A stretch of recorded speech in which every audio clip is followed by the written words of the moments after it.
የቀድሞ የማንቸስተር ዩናይትድ ታላቅ ተጫዋች የነበረው ዋይኒ ማርክ ሩኒ የማንቸስተር ዩናይትድ አመራሮች ማይከል ካሪክን በቋሚነት ሊቀጥሩት ይገባል በማለት ተናግሯል። ካሪክን በደንብ አውቀዋለሁ። ባህሪውና ስብዕናው የተለየ ነው። በተጫዋቾቹ ላይ የፈጠረው ተጽዕኖ ሜዳ ላይ በግልጽ ይታያል። ዩናይትድ ውጤታማ ጊዜያትን በካሪክ ስር ማሳለፉ አልገረመኝም፣ ምክንያቱም ካሪክ የሚሰራውን ያውቃል የሚለው ሩኒ በአመቱ መጨረሻ የሚፈጠረውን ማየት አለብን። በግሌ ግን ካሪክ ዩናይትድን እያሰለጠነ ቢቀጥል ደስተኛ እሆናለሁ ሲል ዋይኒ ማርክ ሩኒ ሐሳቡን አጋርቷል። ኦዌን ሃርግሬቭስ በበኩሉ ማንቸስተር ዩናይትድ አሁን ላይ ማይከል ካሪክን በቋሚነት መቅጠር አለበት ሲል ሐሳቡን አጋርቷል። የክለቡ ሰዎች አዲስ አሰልጣኝ ለማምጣት የሚወስኑ ከሆነ አደጋ ላይ ይወድቃል ቡድኑ ሲል ኦዌን ሃርግሬቭስ አስተያየቱን ሰጥቷል።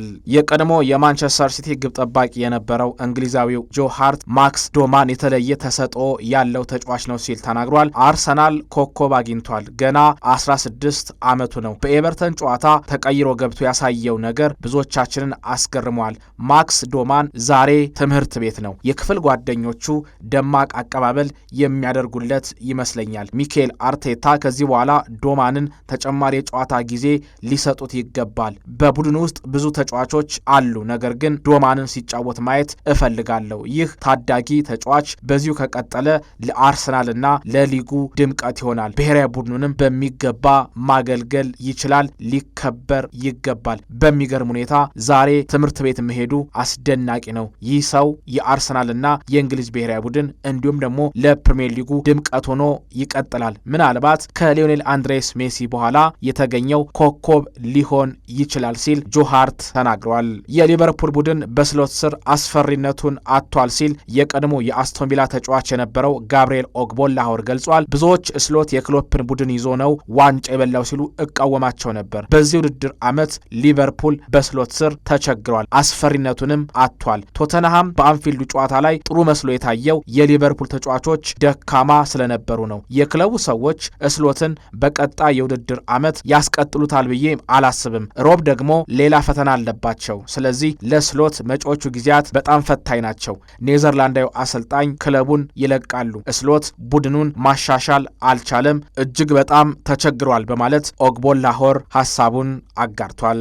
የኮሞ አሰልጣኝ ሴስክ ፋብሪጋዝ በሚቀጥለው የውድድር ዓመት ቡድናችንን በአውሮፓ ሻምፒየንስ ሊግ እንዲሳተፍ ማድረግ የኔም የክለቡም እቅድ ነው ሲል ሴስክ ተናግሯል። በዚህ ውድድር ዓመት የጣሊያን ክለቦች በሻምፒየንስ ሊጉ ጥሩ ጊዜን ማሳለፍ አልቻሉም። ለምን ይሄ ነገር እንደተከሰተ አላውቅም። እኛ ግን በቀጣይ ዓመት በሻምፒየንስ ሊጉ መሳተፍ እንፈልጋለን። ጥሩ ቡድን አለኝ። በቀሪዎቹ ጨዋታዎች 3 ነጥብ ማሳካት የግድ አለብን። በኮሞ አሁን ላይ ደስተኛ ነኝ። በቀጣይ ግን የሚፈጠረውን ነገር አላውቅም ሲል ሴስክ ፋብሪጋዝ ሐሳቡን ሰጥቷል። ባርሴሎና እግር ኳስ ክለብ ለቀጣዮቹ ዓመታት ማን የክለቡ ፕሬዝዳንት ይሆናል የሚለውን ጉዳይ ለመወሰን በትናንትናው ዕለት ምርጫ አካሂደው ነበር። በቪክቶር ፎንትና ሁዋን ላፖርታ መካከል በተካሄደው ፉክክር ሁዋን ላፖርታ በድጋሚ ለባርሴሎና ፕሬዝዳንትነት የሚደረገውን ምርጫ 66.6% ወይም ድምጽ በማግኘት በማሸነፍ ባርሴሎናን ለቀጣዮቹ 5 ዓመታት እንደሚመሩ ተረጋግጧል። የባርሴሎና